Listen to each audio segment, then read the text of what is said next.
سواريه برضو لو اي مناسبة عندك، برضو هو بكم، شكله برضو حلو وشيك.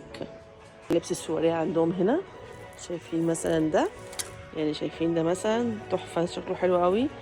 بصوا كمان فستان، شايفين بقى الفستان ده لو اتلبس تحتيه بادي اللون ده تحفة، شكله حلو قوي. الناس اللي هي بقى تبقى عايزة لبس مناسبات موجودة عندهم يا بنات كل حاجة اصلا.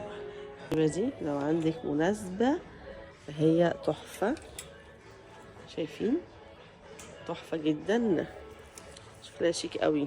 لبس من انواع لبس المناسبات برضو، حاجات كده سيمبل خفيفة كده، الاسود والبني بتاعه برضو شكله حلو. لاكات يا بنات تلبس تحت منه يا فوق منه جاكيت، يا مثلا تحتيه بقى بادي، تلبس تحتيه بادي وفوق منه جاكيت زي ده كده مثلا فرو كده، شيك برضو.